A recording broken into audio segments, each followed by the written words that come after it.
Muhammad. Bismillahirrahmanirrahim. Assalamualaikum warahmatullahi ta'ala wabarakatuh. Waalaikumsalam warahmatullahi wabarakatuh. Bismillahirrahmanirrahim. Masyaallah, la yasukul khair illallah. Bismillahirrahmanirrahim. Masyaallah, la yasifa su'a illallah. Bismillahirrahmanirrahim. Masyaallah, ma kana min ni'matin fa minallah. Bismillahirrahmanirrahim. Masyaallah, la haula wala quwwata illa billah. Hamdan wa syukranillah wa salatu wassalamu ala rasulillah Muhammad ibn Abdillah wa ala alihi wa sahbihi wa man wala wa la hawla wa la quwwata illa billah. Subhanaka la ilma lana illa ma 'allamtana innaka antal alimul hakim. Rabbi shrah li sadri wa yassir li amri wahlul 'uqdatam min lisani yafqahu qawli wasyid lisani wahdi qalbi bihaqqi sayyidina Muhammadin sallallahu alaihi wasallam. Allahumma shalli ala nuril anwar wa sirril asrar wa driyaqil aghyar wa miftahi babil yasar sayyidina Muhammadil mukhtar wa alihi al-abhar wa sahabil akhyar adadani amillahi wa afdali amma ba'd.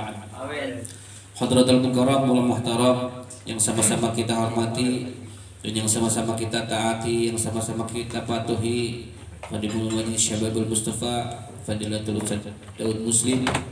Kita doakan mudah-mudahan beliau senantiasa Allah panjangkan umurnya, Allah sehatkan badan jasmani rohannya, Allah angkat macam penyakitnya, penyakit zahir ataupun batinnya, dan semoga Allah Subhanahu wa taala berikan kepada beliau keistiqomahan dan kesabarannya, dan semoga kepada beliau diberikan kemenangan di dalam berdakwahnya, dan semoga dikabulkan hajat dan keinginannya. Amin ya Allah ya rabbal alamin.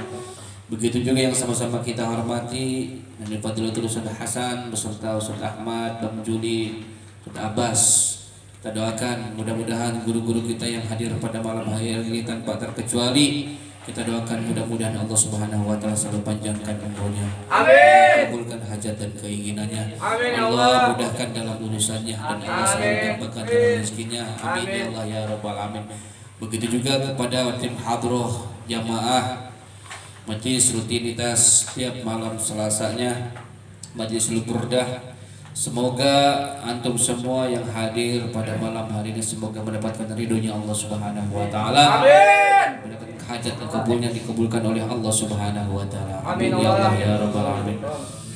Puja-puji syukur atas Allah yang alhamdulillah pada kesempatan malam hari ini kita masih bisa berkumpul bermuajahah mudzakarah di majlis yang mulia ini dengan mengharap menggapai ridhonya Allah dan mengharap daripada kabulnya dibacanya kita yang namanya burdah. Semoga apapun yang kita niatkan pada malam hari ini dengan wasilah kita membaca burdah al-madih, insyaallah mudah-mudahan Allah Subhanahu wa taala kabulkan segala apa yang kita inginkan. Amin ya Allah ya rabbal alamin. Salawat serta salam tak lupa juga kita aturkan kepada junjungan alam Nabi besar Muhammad sallallahu alaihi wasallam, yang mudah-mudahan berkumpulnya kita pada malam hari ini, membaca salawatnya kita pada malam hari ini, kelak di akhirat kita bisa berkumpul berjumpa melihat wajah indah baginda Nabi Muhammad sallallahu alaihi wasallam. Hadirin rahimakumullah, alhamdulillah Allah masih senantiasa memberikan waktu dan kesempatan kita untuk hadir selalu di majlis yang kita cintai ini, karena waktu kita pakai harus sebaik-baik mungkin. Karena apa? Al waktu kasef ilam taqwa khutu'ak. Waktu itu bagaikan pedang. Kalau kita tidak bisa memakainya waktu tersebut, maka akan membunuh itu pedang seperti kita. Jadi bagaikan pedang. Waktu tidak akan cepat, ya, cepat pengat. Kasarnya waktu itu terbagi menjadi 3. Ada yang namanya hari. Waktu itu hari. Ada yang namanya hari kemarin, hari ini, dan hari esok. Hari kemarin apapun yang kita lakukan sudah lewat, jadi nggak usah dipikirin. Amalan-amalan, pekerjaan apapun itu jenisnya, niat-niat apapun itu jenisnya, pada hari-hari kemarin tidak akan bisa kembali lagi. Yang harus kita pikirkan adalah hari ini untuk apa kita. Hari ini amalan kita semata-mata untuk menyongsong, untuk mempersiapkan daripada akhirat kita. Kemudian hari yang akan datang nggak usah dipikirin juga. Karena apa? Karena umur kita belum tentu sampai besok. Besok mau ngapain ya? Besok ngapain? Udah pikirin yang sekarang aja. Kalau besok kan bahasa Inggris mah kumaha kewek. Namun kata bahasa Inggris mah ya, nggak usah dipikirin. Yang sekarang kita pikirkan. Apapun yang kita lakukan, ya, waktu kita, senggang kita semaksimal mungkin. Sampai-sampai Allah Subhanahu wa taala berfirman, bersumpah, saking waktunya ini ayat tentang memberikan peringatan kepada kita ataupun memberikan solusi kepada kita. Apa yang Allah firmankan? Wal asr, demi waktu asar, demi waktu asar. Waktu asar, kenapa Allah Subhanahu wa taala kok bersumpah?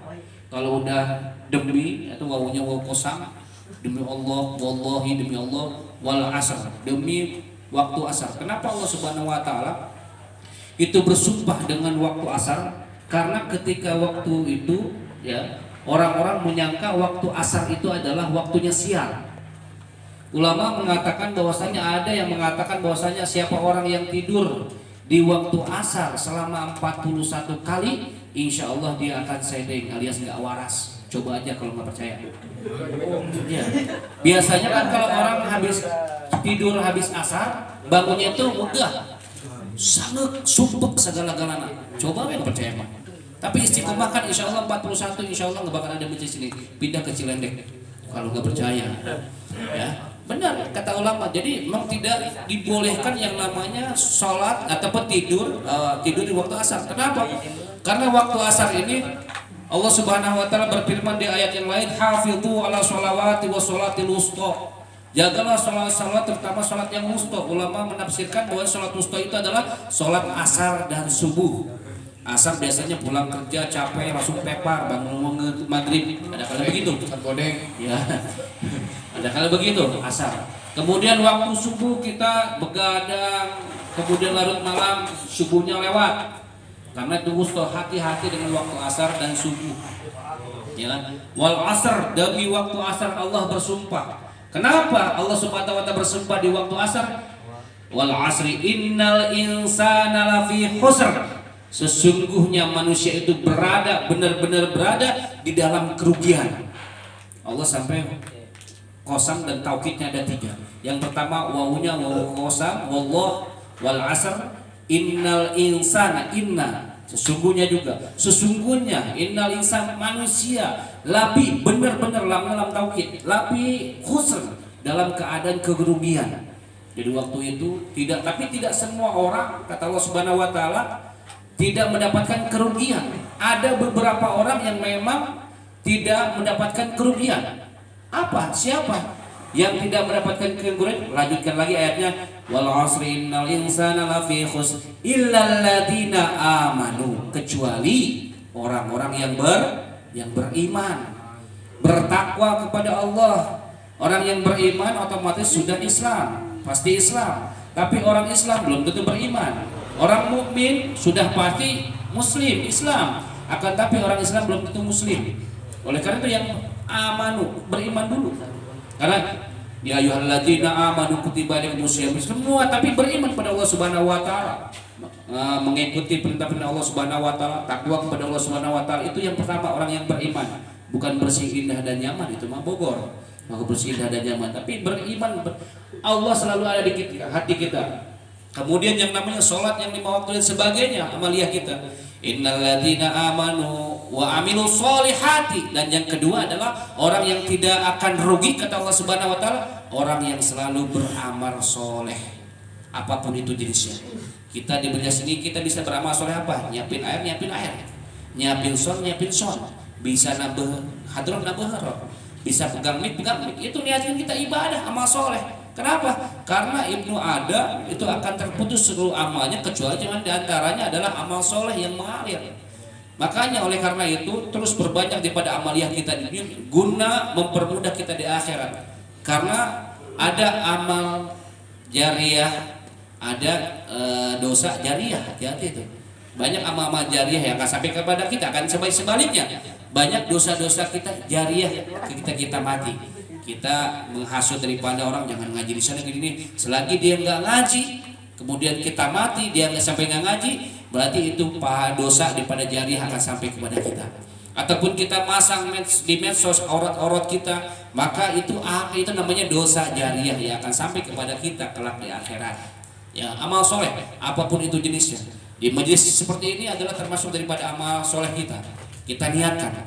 Sebagaimana alhamdulillah pada kesempatan malam hari ini daripada Al Habib Ali bin Muhammad bin Husain Al Habsyi, beliau mengatakan bahwasanya jangan jauh-jauh daripada thariqah ulama, yaitu hadiri majelis-majelis ilmu. Ikutin daripada para habaib, para kiai, para ulama. Karena dengan kita mengikuti para mereka, insya Allah kita akan mendekatkan diri kepada Allah Subhanahu Wa Taala. Jangan jauh daripada majelis ilmu, karena memang cobaannya hadir majelis ilmu ini susah. Ya, ada kalanya niat majelis taklim, majelis ilmu ini yang lainnya juga agak kadang-kadang yang jauh-jauh kita hadirin, sedangkan kita punya guru, sedangkan kita punya majelis sendiri tidak pernah dihadiri. Itu naudzubillah, sampai kebalik. Karena berapa banyak orang yang sukses itu di majelis seperti ini, berapa banyak orang yang ribuan umatnya tetapi pertamanya di majelis seperti ini. Kita lihat MR, ya, MR dari kecil besar, dari kecil dulu nggak ada yang instan itu besar. Nurmus juga begitu juga, saya begitu, yang lainnya itu mulai dari kecil, dari 1 orang 2 orang. Yang penting istiqomahnya, itulah yang penting, istiqomahnya.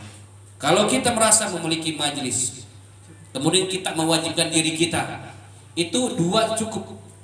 Kita mau mewajibkan diri kita, pokoknya saya mau ada apapun saya hadir. Kemudian rasa memiliki majelis, kalau bukan kita siapa lagi ahli majelis ini? Maka miliki majelis Sababul Mustafa ini diri kita sendiri. Apapun itu jenisnya, miliki.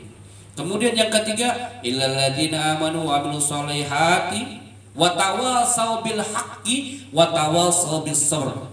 Ya, saling menasihati dalam kebaikan dan saling menasihati dalam kesabaran. Kalau kita dinasihatin sama orang, kita harus terima. Ya, jangan sampai kita nggak terima apapun itu jenisnya, mau anak kecil yang nasihatin diri kita, apalagi guru kita jangan congkak, kita terima aja kalau emang kita salah.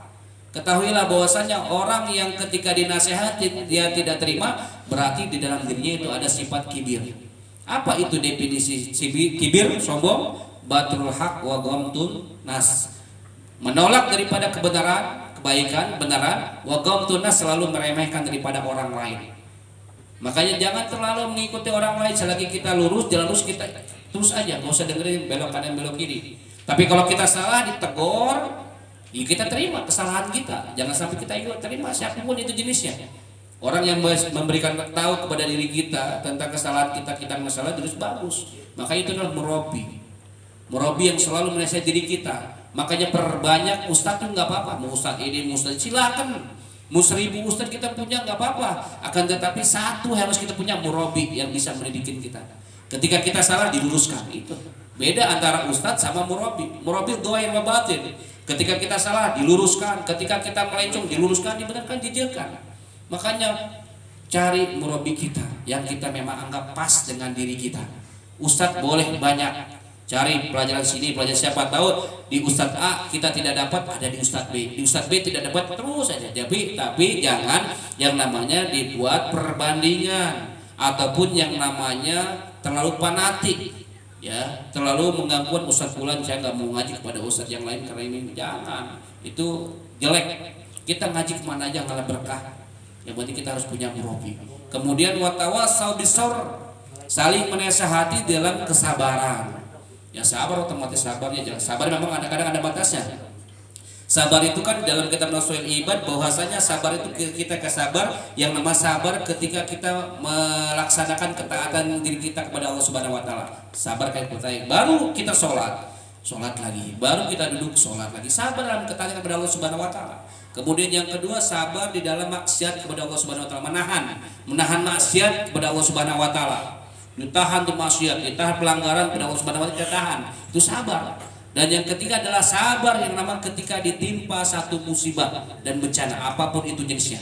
Kalau kita sabar, insya Allah innallaha ma'as-sabirin. Ya, Allah bersama orang-orang yang sabar. Makin lama majelis di sini sampai jam 2 sabar. Kira-kira sabar nggak sampai jam 2? Balik.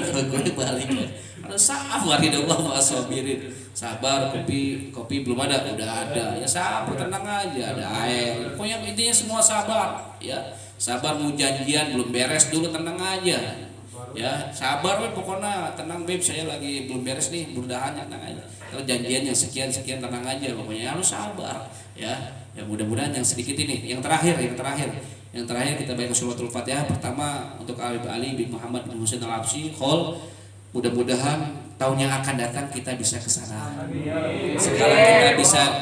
Sekarang kita belum bisa ketemu, berangkat ke sana. Mudah-mudahan tahun yang akan datang Habib Ali bin Muhammad Al-Absi memanggil diri kita untuk hadir di sini.